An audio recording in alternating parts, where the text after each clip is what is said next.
এটাকে মেনে নিয়েছিলাম, আমরা সাধুবাদ জানিয়েছিলাম। কিন্তু আজকে 32 কাজ সাধ্য করা হয়েছে।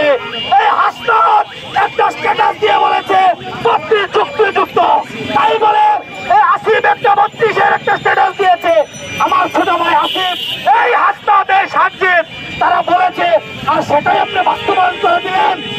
ইম্পসিবল, এটা মানতে পারি না, মানব না। আমরা কিন্তু যমুনা ঘেরাও করতে পারি প্রতিদিন। আপনারা দেখেছেন, আমাদেরকে মাথায় হাত দিয়ে বলেছেন, বাবারা তোমরা যাও, আমরা দেখছি।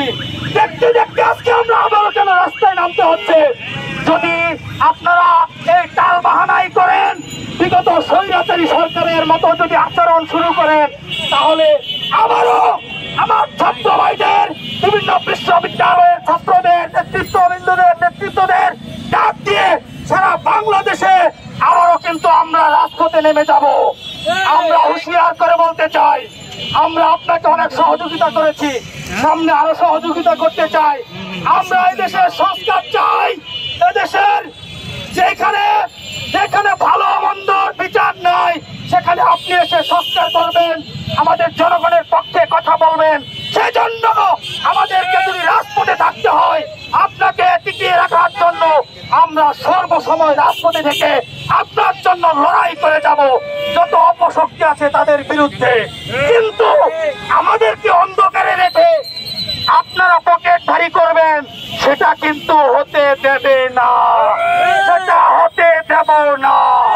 সুতরাং আমি আজকের এই কর্মসূচি থেকে বলতে চাই, আমাদের এখানে 3টি ইস্যু আছে।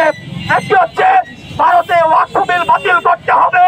আমাদের পার্শ্ববর্তী দেশ ভারতের মোদী সরকার আমাদের মুসলিম ভাইদের উপর যেভাবে নিপীড়ন করে যাচ্ছে, আমরা আজকের এই সমাবেশ থেকে, আজকের এই ছোট্ট সমাবেশ থেকে আমরা তার তীব্র নিন্দা ও প্রতিবাদ জ্ঞাপন করছি। আজকে ভারতের মুসলিমদেরকে বলতে চাই, আমরা এই বাংলাদেশে শুধু মুসলিম হিসাবে নয়, ছাত্র হিসাবে নয়, আজকে মোল্লা হিসাবে নয়, আমরা সাধারণ ছাত্র নয়, আমরা একজন মানুষ হিসাবে আপনাদের পাশে আছি, থাকবো ইনশাআল্লাহ। ভারতের ওয়াকফ আইন বাতিল করে মুসলিমদের উপর যে নির্যাতনের স্কিম রুলার চালানো হচ্ছে, তা অনতি বিলম্বে বাতিল করতে হবে।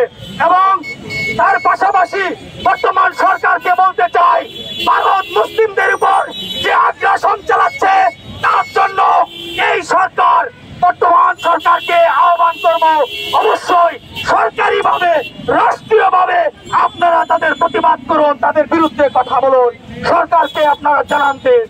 আরেকটি বিষয় হচ্ছে, আপনারা দেখে আসছেন দীর্ঘদিন যাবৎ ফিলিস্তিনি ভাই বোনদের উপর, শিশুদের উপর, নারীদের উপর যে অমানবিক নির্যাতন, তাদের জীবন নাশ করছে ইসরায়েল। সেই দখলদার ইসরায়েলের বিরুদ্ধে আজকের এই সমাবেশ থেকে আমরা, বিক্ষোভ সমাবেশ থেকে আমরা তার তীব্র নিন্দা জ্ঞাপন করছি। আমাদের